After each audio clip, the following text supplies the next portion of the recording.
Thank you everyone for taking the time to tune in today. Today's episode of The Topping Show is proudly sponsored by Topping Technologies. Topping Technologies is an IT value-added reseller and services company with a special proficiency in IT security. Heck, I see their founder at least twice a day. Guys say he's quite handsome and brilliant. He's me, you see, that's the joke. If you're an IT leader or business owner, you can reach out to the team at sales@toppingtechnologies.com. Also, still giving away a free 50 caliber musket or flintlock pistol with every IT purchase.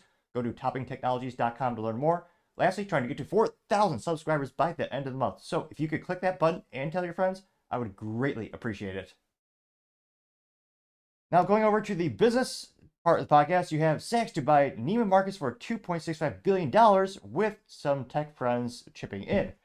Now, this is brought to us, interestingly enough, by Elena Smith over at Neiman NPR. They say, quote, luxury department store Saks to buy Neiman Marcus and Amazon gets a stake. Also, interestingly enough, Salesforce, which most people know for being probably the most successful software as a service for CRM or customer relationship management software. They're one of the few companies still headquartered in San Francisco as the city continues to crumble into chaos and a Mad Max reality. Now, they say, quote, luxury retailers making a high-end purchase, Saks Fifth Avenue parent company is buying Neiman Marcus in the merger that would create a dominant upscale department store in the U.S. Now, it looks like the owner's name is not quite as interesting as Saks, of course. The owner's name is HBC. They are the owner of Saks, and as well as the Canadian chain Hudson's Bay, which, if you ever want to go down the rabbit hole of business history, that company used to dominate the retail industry, but they've consolidated much since. Now, they also say that Amazon will take a stake in the new combined company, slated to provide technology and logistics part of the deal. Another tech partner, Salesforce, will also be a minority shareholder. The head of Saks.com, Mark Metrick, will run the new combined firm, Saks Global, which now is very interesting that Amazon is going to chip in tech. Now, granted, everything is in the cloud these days, so it makes sense that they would use AWS or Amazon Web Services for their technology. But in terms of their logistics, and obviously Amazon nowadays has unprecedented logistics capabilities for the actual moving of products. I'm pretty surprised because, again, the whole business model of these stores traditionally, they focus on ultra wealthy folks who traditionally would go into the brick and mortar stores, about the quality over quantity. They had less than 100 stores in the U.S. between these two companies, so it's interesting that they want to try to pivot more to online. Now, granted, a lot of people say e-commerce is the future, and again, it is one of the biggest mechanisms for selling products these days, of course. But you're also talking about Neiman Marcus, which last time I saw their website, just the novelty, I looked at it. It's also a Texas-based company, so I like to keep abreast of things like that. They're selling, what is it, a $6,500 alligator umbrella, which I can't fathom having so much capital or so much money you would actually buy that. It's to me it's unfathomable, but I understand someone might, because again, it's designed to get wet, and to me that's out of the realm of comprehension in terms of a waste of money to me. But again, that's something where maybe they do just want to go online and click a button and have it shipped to their door. So to me, that was interesting. You're going to lean more into the logistics part. Now, in terms of Salesforce, I suspect that'll be leveraging them for their tech, of course, so they can keep track of customer data, more effectively market to them. I can't help but think, I don't know if Salesforce has much of an upside in the situation, though. I guess it's a good reference case or a use case. Now, they say that Saks and Neiman Marcus have long weighed the idea of combining forces to confront a changing market. Neiman was the first department store to topple into bankruptcy at the start of the pandemic, later emerging under new investment firm owners.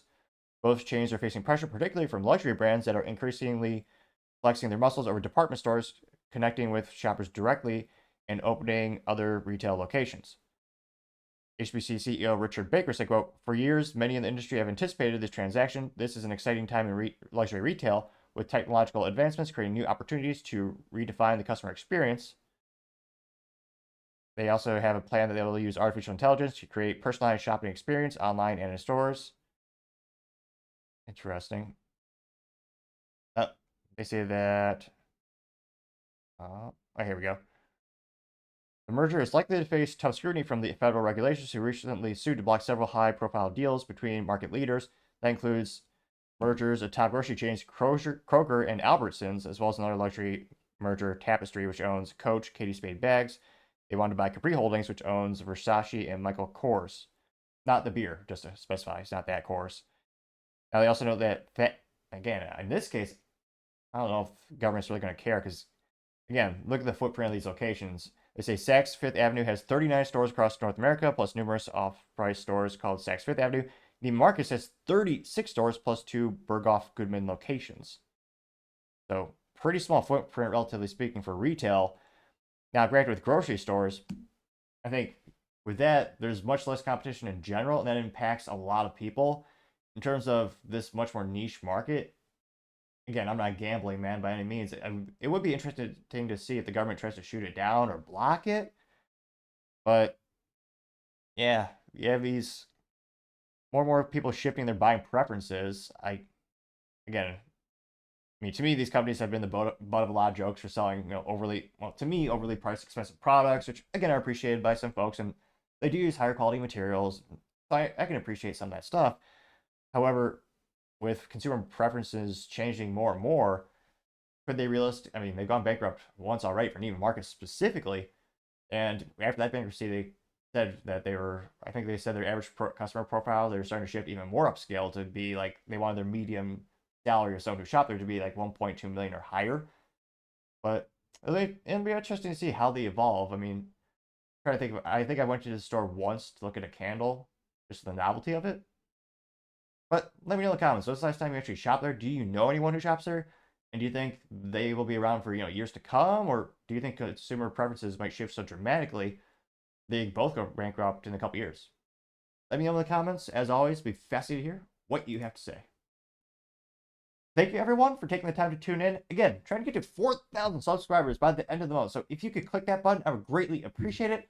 Also, leaving a thumbs up, thumbs down, or comment is a great way to give me some additional feedback, letting me know how I can make the show better and better. Lastly, don't forget to take the time to tell your family, tell your friends, tell your coworkers, heck, tell your enemies, tell anyone and everyone. Just stay safe, fight the good fight.